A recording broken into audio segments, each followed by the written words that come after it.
এসেছি আমি গঙ্গাসাগরের ছয়েরঘেরিতে জগদ্ধাত্রী পুজোতে এসেছি। আর অনেকেই এসছে আমাদের পাড়া থেকে।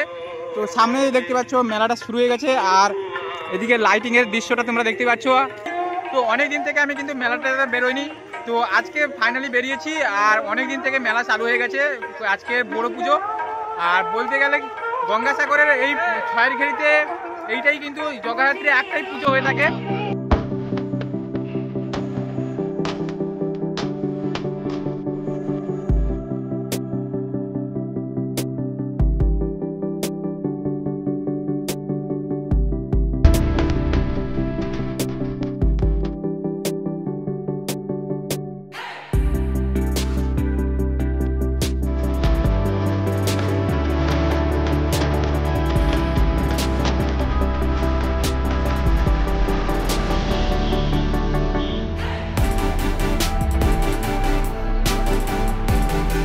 আজকে বড় পুজো, আর বড় পুজোর সামনে কিন্তু আমরা দেখতে পাচ্ছি যে মণ্ডপের যে থিমটা সুন্দর করেছে, আর একদমই সোনালি কালারে পুরো।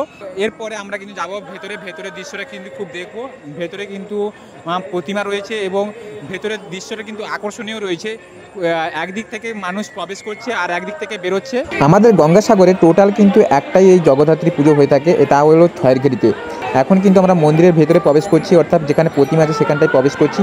ভেতরে কিন্তু অনেকেই দর্শনার্থীরা দাঁড়িয়ে দাঁড়িয়ে দেখছে, এবং ভেতরে পুরো যে মণ্ডপের ভেতরে যে জায়গাটা সেটা কিন্তু খুব আকর্ষণীয় করেছে, এবং যে ডিজাইনগুলো দেখতে পাচ্ছ খুব সুন্দর তৈরি করেছে। এবং প্রতিমার কথা তো বলতে গেলে প্রতিমা খুব সুন্দর সাজিয়েছে, এবং ওপরে একটা ঝাড়বাতি রয়েছে।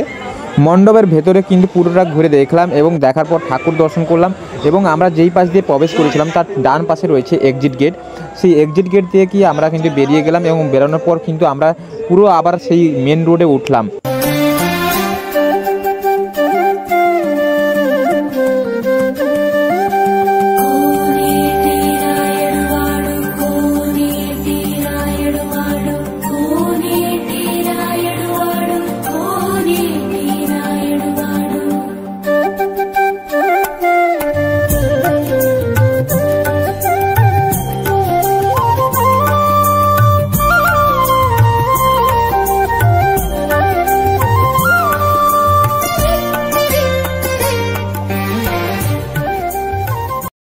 মেলার মধ্যে কিন্তু প্রচণ্ড মাইকের আওয়াজ হচ্ছে। মাইকের আওয়াজে আমার এই যে গান বাজতেছে, এই গানের জন্য আমার কিন্তু কপিরাইট চলে আসতে পারে, যার জন্য আমি কিন্তু ভিডিওটাকে কন্টিনিউ কথা বলতে পারছি না। এরপর তোমরা কিন্তু কন্টিনিউ ভিডিওটা দেখতে থাকো, পুরো যে থিমের যে আকর্ষণীয় রয়েছে সেই আকর্ষণীয়টা পুরো দেখতে থাকো। এই পুজো মণ্ডপ এবং ঠাকুর দর্শনের কাছ থেকে কিন্তু আমি পুরোটা কিন্তু ঘুরে ঘুরে দেখাচ্ছি, তোমরা দেখতে থাকো।